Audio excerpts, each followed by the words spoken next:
The emir of Qatar has accused Israel of not caring about its hostages held in the Gaza Strip and of seeking to derail ceasefire efforts following Israel's strike on Hamas leaders in Doha last week. The emir made the allegations at an emergency summit convened to coordinate a unified response to the airstrike on the Qatari capital. Officials from dozens of Arab and Islamic states attended the meeting, among them Saudi Crown Prince Mohammed bin Salman and Iranian President Masoud Pezeshkian. In his statement, the emir denounced Israel over what he called the genocide it is committing in Gaza and said Israel was working to ensure Gaza would no longer be livable. A draft statement from the summit warns that Israel's conduct jeopardizes efforts to normalize relations with Arab states, and the Qatari leader also cautioned that the Arab world would not be subjugated by Israel. The third truth revealed by this treacherous attack on our sovereignty is that the Israeli Prime Minister, who boasts of having changed the face of the Middle East over the past 2 years, actually means that Israel can enter any place it wishes, whenever it wishes. He dreams of turning the Arab region into an Israeli sphere of influence, and this is a dangerous illusion. Let's bring in Yasmine Farouk. She's the project director for the Gulf and the Arabian Peninsula at the International Crisis Group. Welcome, Yasmine.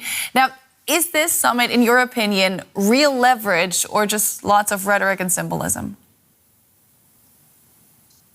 I think the main purpose of this summit is to show to Israel, but also to the US, that all those countries that are gathered in Doha, and particularly the countries that the US considers as strategic partners, and the countries that normalized with Israel, that they are all on the same page, that this is rejected by all of them, no matter what excuses or no matter what differences they have between them regarding the relationship with Israel or regarding the plans for Gaza.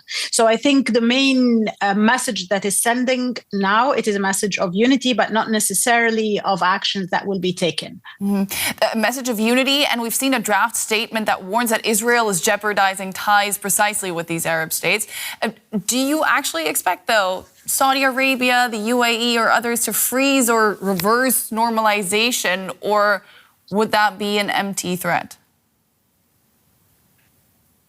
It is not completely an empty threat. I mean, we did see from the beginning of this war that Saudi Arabia has very much slowed down, if not even frozen, its normalization negotiations with the US and with Israel. And we have seen that the United Arab Emirates has, even before the strike on Qatar, was heading already in this direction, warning the Israelis that if they annex the West Bank, there will be consequences on the Abraham Accords. There will not necessarily be a reversal of the Abraham Accords or the normalization process, but there are definitely actions that could be taken to signal to Israel that this progress in the relationship is going to slow down and freeze, particularly on, for example, the people-to-people or the trade or the diplomatic relations between Israel and the countries that normalized with it. Looking at it more closely, what could those actions be? I mean, there are already there could be actions such as downgrading diplomatic representations. There could be repercussions on delegations that visit the two countries between, for example, the two countries that normalized with Israel, which are the UAE and Bahrain, but and Israel and vice versa.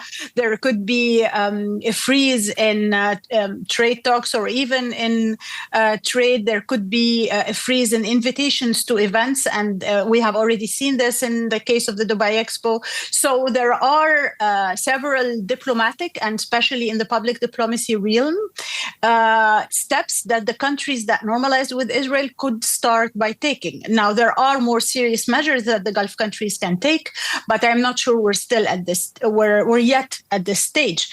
For example, freezing their investments in whatever private equity funds that use Gulf money to invest in Israeli startups or to invest in Israeli companies. There are overflight rights in the skies and airspace of Gulf countries. So there are steps that could be taken to freeze also government-to-government meetings. So these are steps that we might see Gulf countries start taking. How do you think the summit is being viewed in Israel? 'Cause I think the summit is being viewed in Israel as a very important step towards normalization. I think that the Gulf countries are How do you think the summit is being viewed in Israel?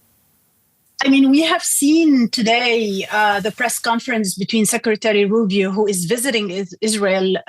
It was a press conference between him and the Israeli Prime Minister. And I think the Israeli Prime Minister still hasn't grasped that the attack against Qatar is perceived as not just against Qatar. I think there is a realization that this could happen to any of the Gulf countries or any of the Arab countries that are in this meeting.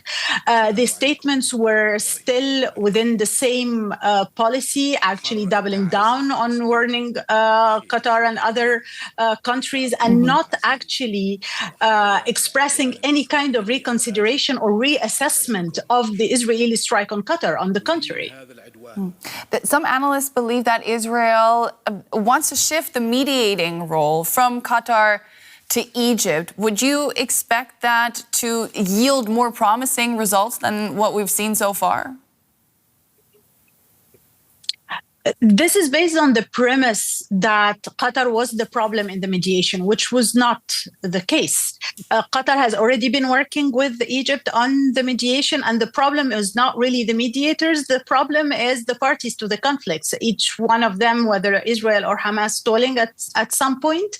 And when this strike came, it was really about an Israeli initiative that didn't even leave the opportunity for a Hamas response.